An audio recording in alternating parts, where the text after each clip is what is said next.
ருசியும் மகிழ்வும் தருவது கிராமத்து உணவா நகரத்து உணவா?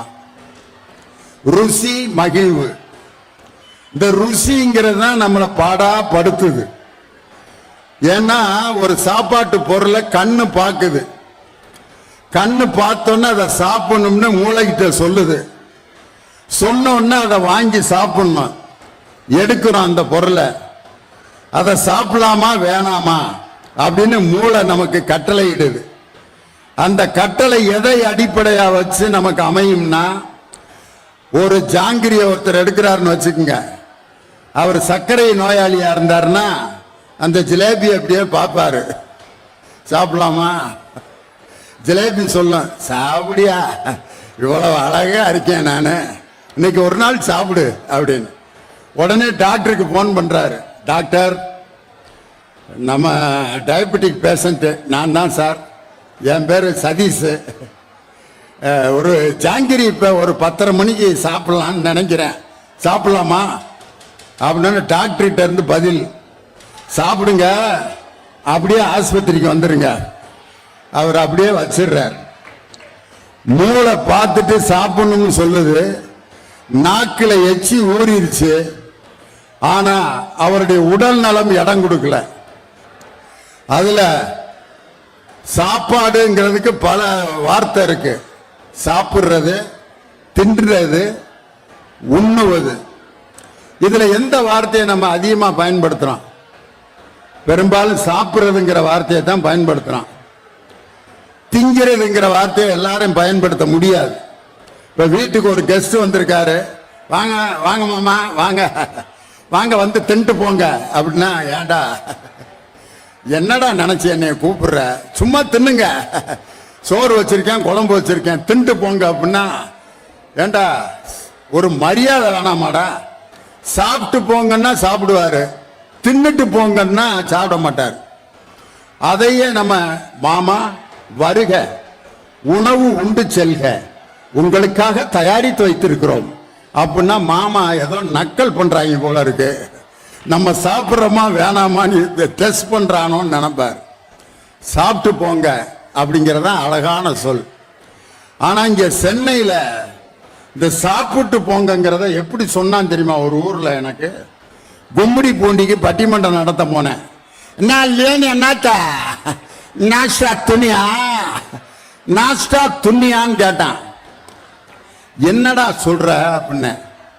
அப்புறம் பக்கத்தில் இருக்காரு கேட்டாரு, நாஸ்டா துணியான்னா காலையில சாப்பிட்டீங்களான்னு கேட்கிறான் சார் அப்படின்னு. நாஸ்டா துணியா. கோயம்புத்தூர்ல போய் கேட்டா, ஏனுங்க நீங்க சாப்பிட்டு போங்கண்ணா அப்படிம்பாங்க. மதுரையில் என்ன சொல்லுவான், வாங்க மாப்பிள்ள சாப்பிட்டு போறது, அவரு சாப்பிடுவோம்ல அப்படிம்பாரு மதுரையில்.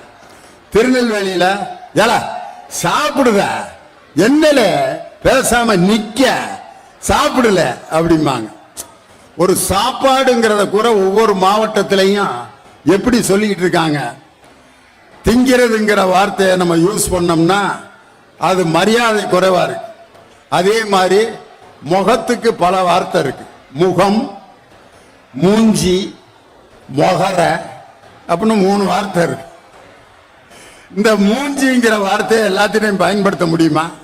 ஒரு கலெக்டர் வந்திருக்காரு, ஐயா வணக்கம் ஐயா, உங்க மூஞ்சியில கருப்பா என்னமோ ஒட்டி இருக்கியா அப்படின்னா அவரு என்னங்க அப்படிம்பாரு. ஐயா உங்க முகத்துல என்னமோ ஒட்டி இருக்கு அப்படின்னா ஒன்னும் நினைக்க மாட்டார். இதை விட கலெக்டர் எப்படி சொல்றோம்னு வச்சுங்க, கலெக்டர் ஐயா உங்க முகரையில என்னமோ ஒட்டி இருக்கு அப்படின்னா, ஏண்டா கலெக்டர் இப்படித்தான் பேசுறதா அப்படிம்பாரு. முகர, மூஞ்சி, முகம் 3 வார்த்தை தான். ஆனா அதை பயன்படுத்துற முறைக்கு தகுந்த மாதிரி அவருடைய அர்த்தம் மாறுது. இன்னும் பெண்கள் முகர கட்டம்பாங்க. ஆமா, ஓ முகர கட்டைக்கு நான் காப்பி வர போடணுமாங்க, முகர கட்டம்பாங்க. ஒரு வார்த்தைக்கு எத்தனை விதமான பயன்பாடு இருக்கு பாருங்க. சாப்பாடுங்கிறது எவ்வளவு முக்கியங்கிறத நான் சொல்லல, திருவள்ளுவர் சொல்றார். என்ன சொல்றாருன்னா, இறந்தும் உயிர் வாழ்தல் வேண்டின் பறந்து கெடுக உலகை இயற்றியான்னார். பிச்சை எடுத்து தான் ஒரு மனுஷன் சாப்பிடணுங்கிற நிலை வந்தா அவனை படைச்ச கடவுளையே அடிச்சு க்ளோஸ் பண்றாங்கிறார். யாரு? திருவள்ளுவர். கடவுளே வேணாங்கிறார். ஒரு மனிதன் பசியோடு இருப்பது அப்படி வைத்திருக்கக்கூடிய கடவுளே வேணாம்னு திருவள்ளுவர். பாரதியார் என்ன சொல்றாரு? தனி ஒருவனுக்கு உணவில்லை எனில் இந்த ஜெகத்தினை அழித்திடுவோம்னார். ஒரு தனி மனிதன் சாப்பிடாம இருந்தா அந்த உலகத்தையே அழிச்சிடுறாங்கிறார். அந்த அளவுக்கு சாப்பாடுங்கிறது ரொம்ப முக்கியம். சாப்பாடுங்கிறது நல்லதுக்கும் போடுறான், கெட்டதுக்கும் போடுறான். நம்ம இதுல பாருங்க, பந்தல் டெத்துக்கும் பந்தல் தான், கல்யாணத்துக்கும் பந்தல் தான். டெத்துக்கும் மாலை தான், கல்யாணத்திலையும் மாலை தான். டெத்துக்கும் சொந்தக்காரங்களுக்கெல்லாம் சொல்லி விடுறாங்க, கல்யாணத்துக்கும் சொந்தக்காரங்களுக்கெல்லாம் சொல்லி விடுறாங்க. டெத்துலையும் சாப்பாடு போடுறான், கல்யாணத்திலையும் சாப்பாடு போடுறான். டெத்துலையும் மேலே வாசிக்கிறான், கல்யாணத்திலையும் மேலே வாசிக்கிறான். ஒரே ஒரு வித்தியாசம் என்னன்னா, கல்யாணம் முடிஞ்சு முதல் இரவுல பூவு கீழே இருக்கும், நம்ம மேல இருப்போம். ஆனா டெத்துல நம்ம மேல இருப்போம், பூவு நமக்கு மேல இருக்கும். இவ்வளவுதான் வித்தியாசம். ஆனா ரெண்டுலையும் சாப்பாடு இருக்கு. இந்த சாப்பாடுங்கிறது நல்லதுக்கும் கெட்டதுக்கும் பயன்படுத்தப்படுகின்ற அருமையான ஒரு சமாச்சாரம். வயிற்றுக்கு உணவு இல்லாட்டி என்ன பாடுபடுவாங்கிறத ஒரு கர்நாடக சங்கீத கச்சேரி நடந்ததை சொல்லுவாங்க. ஒரு பாகவதர் பாடிக்கிட்டு இருக்காரு, அருமையான பாட்டு. முதல் பாடல் கலியுக வரதன் என்ற பாடல், ராகம் பிருந்தாவன சாரங்கா, தாளம் ஆதி தாளம். தொடங்கினார். கலியுக வரதன் கண்ட தெய்வமாய் காட்சிகளேப்பது பழனியிலே. கலியுகம் கலியுகம் கலியுக கண்ட தெய்வமாய் காட்சிகளேப்பது பழனியிலே. மிருதங்க ஒருத்தர் ஒருத்தர் ஜதி சொல்றாரு, தீன் தாக்கிட்ட சொல்லுதா திக்கிட்ட சொல்லுதா திங்கிறத சொல்லுதா தீன் சொல்லுதா தாக்கிட்ட சொல்லுதா தாக்கிட்ட சொல்லுதா. 3 மணி நேரம் நடந்துட்டு இருக்கு கச்சேரி. இந்த ஜதி சொல்றவனுக்கு பசி பொறுக்க முடியல. தீன் சொல்லுதா தாக்கிட்ட சொல்லுதா தாக்கிட்ட சொல்லுதா.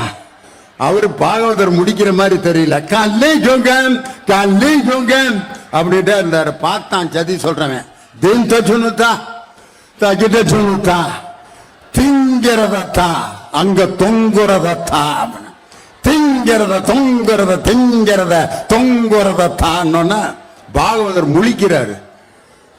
இப்படி ஒரு ஜதியை நம்ம கேள்விப்பட்டதே இல்லையாடா, திங்கிறதான் தொங்குறதான் கேட்கிறானே.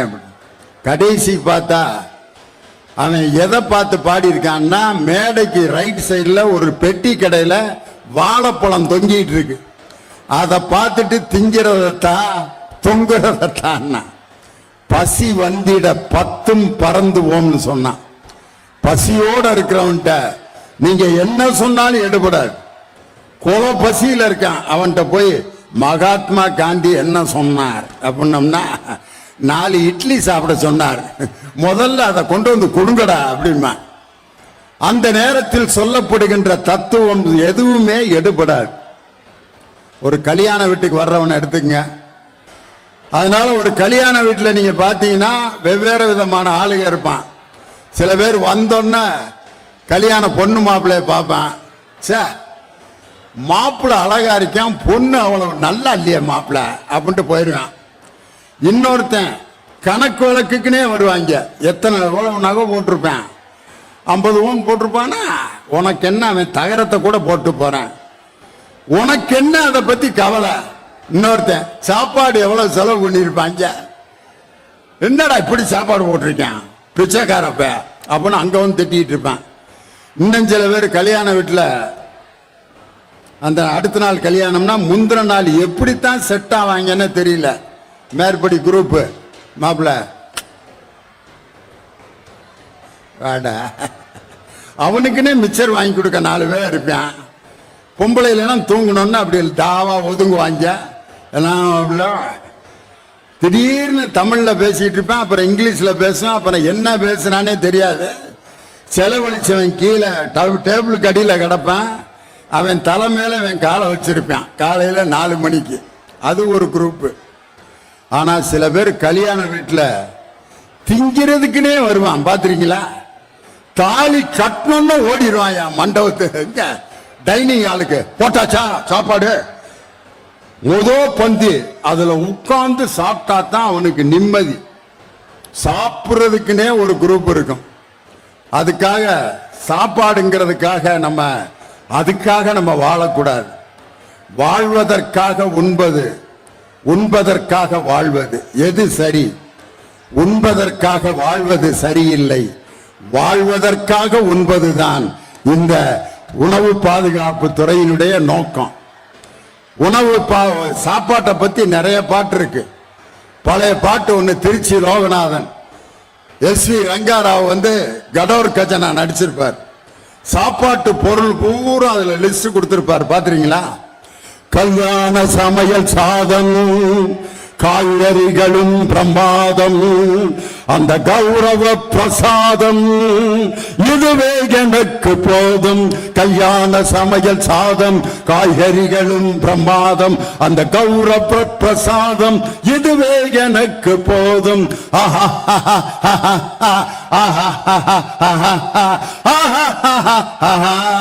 ஜோரான பேணி லட்டு, சுவையான ஜீனி புட்டு, ஜோரான பேணி லட்டு, சுவையான ஜீனி புட்டு, ஏராளமான தட்டு,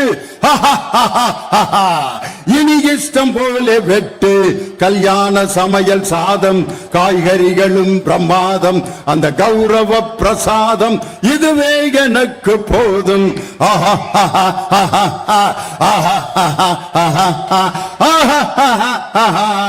அங்கார பஜ்ஜி இங்கே, சிங்கார சொஜ்ஜி அங்கே, சந்தோஷம் மீறி பொங்க இதுவே எனக்கு திங்க. கல்யாண சமையல் சாதம், காய்கறிகளும் பிரமாதம், அந்த கௌரவ பிரசாதம் இதுவே எனக்கு போதும். புளியோதரையின் சோறு மிக பொருத்தமாய் சாம்பாரு, புளியோதரையின் சோறு மிக பொருத்தமாய் சாம்பாரு, பூரி கிழங்கு பாரு இதுவே எனக்கு ஜோறு. கல்யாண சமையல் சாதம், காய்கறிகளும் பிரமாதம், அந்த கௌரவ பிரசாதம் இதுவே எனக்கு போதும்.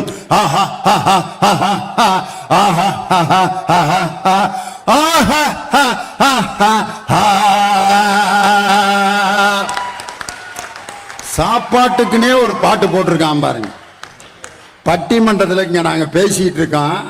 அன்பார்ந்த பெரியவர்களை என்னொன்ன கொத்து புரோட்டா சத்தம் கேட்குது, டங்கடி டங்கடி டங்கடி டங்கடி டங்கடி. நாங்கள் என்ன பேசுகிறோம் என்றால் 2 சுக்கா குர்ரா அப்படின்னு சத்தம் கேட்குது. இதையெல்லாம் மீறி இவ்வளவு உணவு வாசனைகளை எங்களுக்கே வந்துட்டு இருக்கு. இதையெல்லாம் மீறியும் செவிக்கு கிடைக்கின்ற அந்த உணவுக்காக இங்கே கூடியிருக்கக்கூடிய என் உயிரினும் மேலான ரசிக பெருமக்களுக்கு என்னுடைய அன்பார்ந்த வாழ்த்துக்களை, வணக்கத்தை சொல்லி, ருசியும் மகிழ்வும் தருவது கிராமத்து உணவு அப்படின்னு பேசுறதுக்கு 2 பேர். கிராமத்து சாப்பாடுனா என்ன? அதுக்குன்னு ஒரு வகை இருக்கு. எளிமையான உணவு, திரும்ப திரும்ப ரிப்பீட் ஆகாது, ஒரே மாதிரியான உணவு, அதே தான் சாப்பிடுவோம். காலையில என்ன சாப்பிட்றோமோ அடுத்த நாள் காலையிலையும் அதே தான், வெரைட்டி இருக்காது. ஒரே மாதிரியான உணவு, எளிமையான உணவு, இதுதான் கிராமத்து உணவு. அதுதான் ருசியும் மகிழ்வும் தருகிறதுன்னு பேசுறதுக்கு எங்கள் அருமை சகோதரர் SA கல்லூரியின் தமிழ்துறை தலைவராக பணியாற்றி கொண்டிருக்கக்கூடிய பேராசிரியர் விஜயகுமார் அவருடைய மாணவர்கள் 2 பேர், பிரக்யானந்தா இன்னொருவர், 2 பேர் தான் நடைபெற்ற செஸ் ஒலிம்பியாட்ல வெண்கல பதக்கம் பெற்ற செஸ் வீரர்கள் விஜயகுமாருடைய மாணவர்கள். அதனால ஒலிம்பிக்கில் வெற்றி பெற்ற மாணவர்களை உருவாக்கிய பேராசிரியர். அவரோடு இணைந்து பேசுவதற்கு வருகை தந்திருப்பவர் ராணுவத்தில் கப்பற்படையிலே பணியாற்றி கொண்டிருக்கக்கூடிய ராணுவ ஊழியர் எனது அருமை தம்பி கவிஞர் இனியவன். கிராமத்து உணவு அப்படின்னு பேச வந்திருக்காங்க. நகரத்து உணவுன்றதுக்கு சரியா வந்திருக்காரு பாருங்க. ஜீன்ஸ் டிஷர்ட், அதே மாதிரி ஒரு புது மாடர்ன் செருப்பு, டை, போக்குவரத்து எல்லாம் இருக்கு. எல்லா மாடர்ன் ஐட்டமும் அவர்கிட்ட இருக்கு. அவர் மாடர்ன் ஐட்டங்களை அணிபவர் மட்டுமல்ல, புது கவிதைகளால் இந்த நாட்டின் மக்களின் மனங்களை வென்ற ஒரு அற்புதமான கவிஞர் நெல்லை ஜெயந்தா. அவருடைய புது கவிதைக்கு ஒரே ஒரு எடுத்துக்காட்டு மட்டும் சொல்றேன் நான். அன்று காந்தியிடம் பணம் இல்லை, இன்று காந்தி இல்லை என்றால் அதற்கு பெயர் பணமே இல்லை அப்படின்னு எழுதியிருக்கார். ஒரே வரியில நாட்டின் பொருளாதாரத்தை அழகாக சொல்லக்கூடிய ஆற்றல் மிக்க கவிஞர், திரைப்பட பாடலாசிரியர் நெல்லை ஜெயந்தா. நகரத்து உணவேன் பேச வந்திருக்காரு. அதே நகரத்து உணவேன் பேசுறதுக்கு மதுரை மாவட்டத்தின் தமிழோடு உங்களை சந்திக்க வருகை தந்திருக்கும் மதுரை சங்கர் நகரத்து உணவேன் பேச வந்திருக்காரு. இப்பொழுது பட்டிமன்றத்தின் விவாதம் தொடங்குகிறது. 2 உலக புகழ் பெற்ற ஒலிம்பியாட் செஸ் வீரர்களை உருவாக்கிய ஆசிரியர் பேராசிரியர் விஜயகுமார் கிராமத்து உணவே என்ற அணியை துவக்கி வைத்து உங்கள் பலத்த கரவொலியோடு தன் கருத்துக்களை வழங்க வருகிறார். வாங்க. தேமதுர தமிழோசை உலகமெல்லாம் பரவும் வகை செய்து கொண்டிருக்கிற திண்டுக்கல் நாளே பூட்டு என்ற நிலையை மாற்றி திண்டுக்கல் என்றாலே தமிழ் பாட்டு என்ற நிலையை உருவாக்கிய பட்டிமன்ற கதாநாயகன் அண்ணன் திண்டுக்கல் லியோனி அவர்களே, மேடையிலே வீற்றிருக்கின்ற தமிழ் சான்றோர் பெருமக்களே, இங்கே திரளாக கூடியிருக்கின்ற உணவு பிரியர்களே, என்னுடைய வணக்கம். இனிமேல் என் தலைப்பின் தொடக்கம். நீதிபதி அவர்களே, ரெங்காராவ் பாட்டு படிச்சீங்கல்ல, நகரத்து சமையல் ஏதாவது வந்துச்சா? அந்த லிஸ்ட்ல ஏதாவது வந்துச்சா? முதல் மரியாதையில எங்க சிவாஜி கணேசன் அந்த ராதா கூட உட்கார்ந்து அந்த மீனை சாப்பிடுவார் பாரு. கடல் மீனை விட ஆத்து மீன் தான் ருசி. நீ திங்கிற பார்த்தா எங்களுக்கே இப்ப திங்கன்னு போல இருக்கியா? அதுல சிவாஜி கணேசன் இந்த மீனை எடுத்து, அதான் நடிக அப்படியே இப்படி எடுத்து கொஞ்ச நேரம் இந்த மீனை பார்த்துட்டு இந்த ரைட் சைட்ல அப்படியே சலுவா ஒழுகும் பாருங்க. உண்மையிலே உலகத்தில் அப்படி ஒரு நடிகன் இனி இந்த தமிழகத்திற்கு கிடைக்க போவதில்லை, உலகத்திற்கே கிடைக்கல. அந்த அதுக்கு பேரு இன்னைக்கு முதல் மரியாதை மீன்னே வச்சு வித்துட்டு இருக்கான். அந்த மீனுக்கு பேரு, அந்த மீன்னால பல குடும்பங்கள் ஒண்ணு சேர்ந்திருக்கு, சண்டை போட்ட குடும்பம்லாம். அப்படிப்பட்ட ரொம்ப ஆற்றல் மிக்க மீனர். அதுதாங்க அந்த பழைய சோறும் ஐர மீன் குழம்பு வச்சு சாப்பிட்டா உங்க நகரத்து சமையல் எட்டி பார்க்க முடியுமா?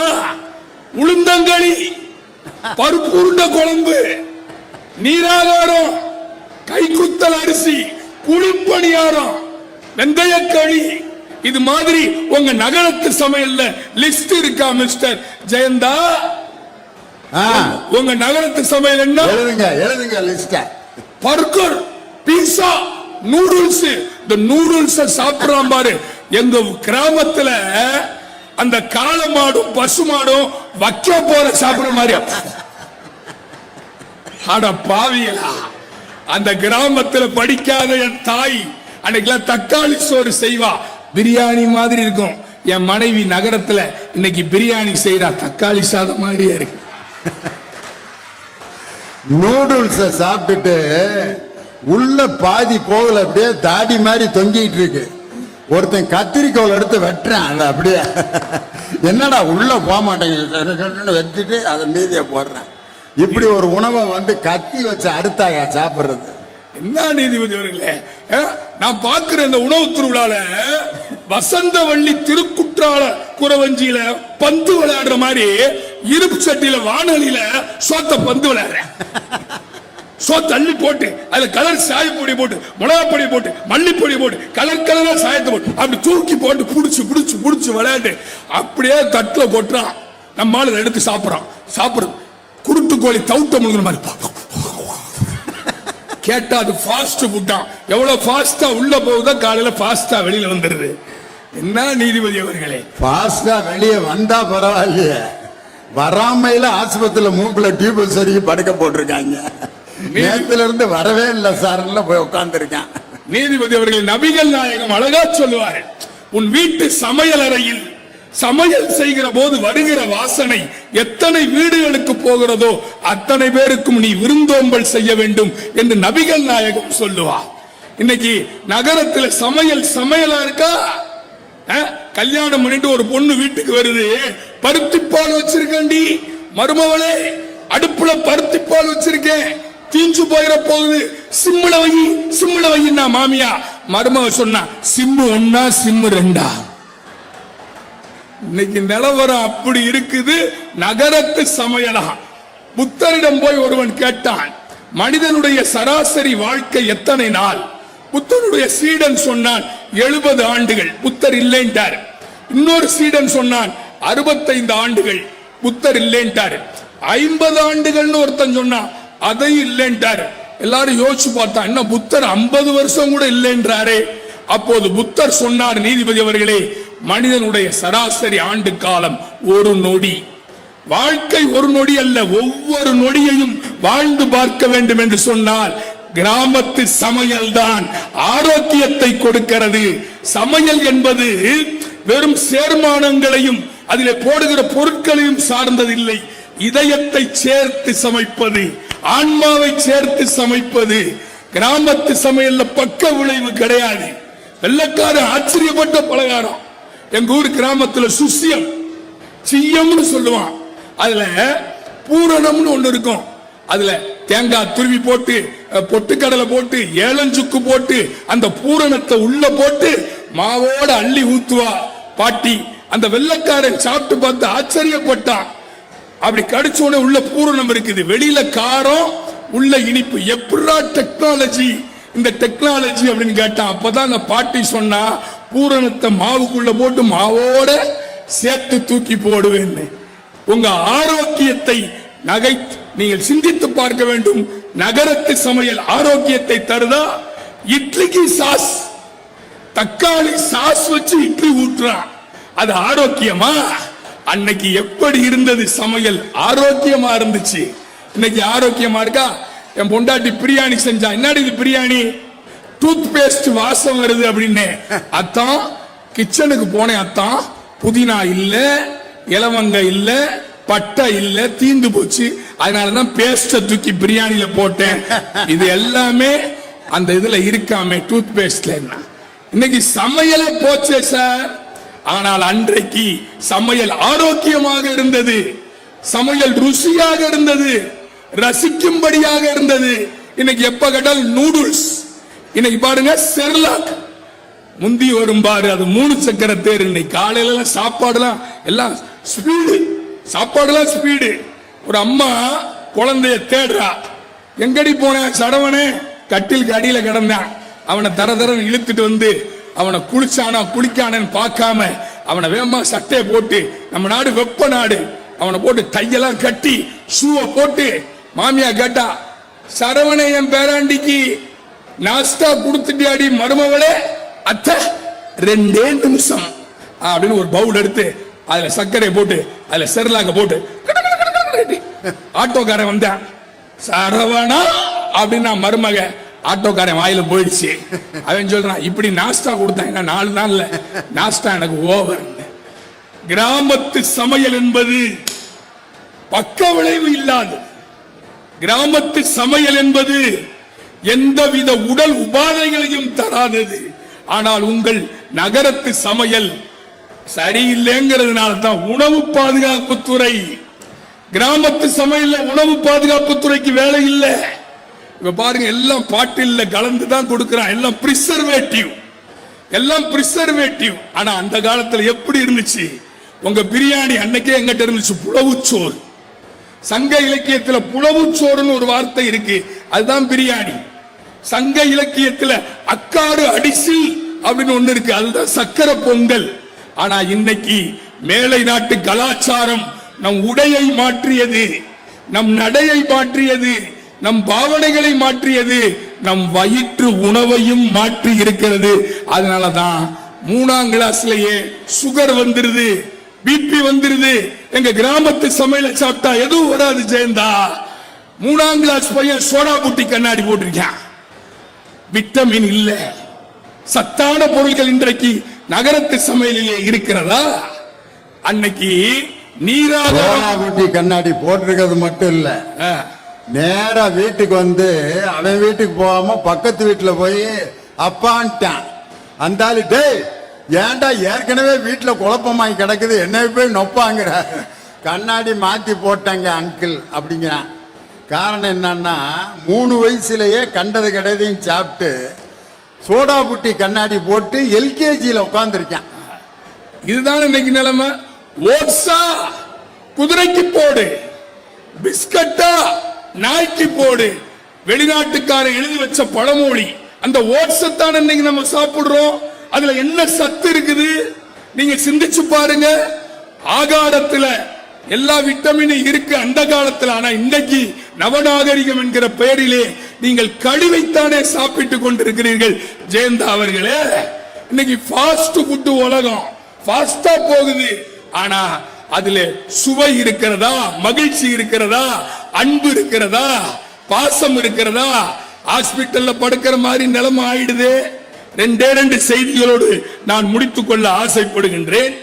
அன்றைக்கு மருந்து என்பது உணவாகவே இருந்தது. உணவே மருந்து. அது கிராமத்து சமையல். வயிற்று புண்ணா தேங்காய் பால் ஆப்பம். மாப்பிள்ளை சம்பா, மாப்பிள்ளை ஒல்லியா இருக்காரா, 6 மாசத்துல கல்யாணம் நடக்க போகுதா, மாப்பிள்ளை சம்பா அரிசி, கவுனி அரிசி, நீராகாரம். அப்படியெல்லாம் பார்த்து பார்த்து நம் பாரம்பரியத்தை கொண்டு வந்த உணவு கலாச்சாரத்தில் விஞ்சி இருந்தது கிராமத்து சமையல். ஆனால் இன்றைக்கு அக்கறையே இல்லாமல் பிளாஸ்டிக் குடுவைகளிலே பதப்படுத்தப்பட்ட உணவிலே எப்படி நம்முடைய ஆரோக்கியம் இருக்கும் என்பதை நீங்கள் சிந்தித்து பார்க்க வேண்டும் நீதிபதி அவர்களே.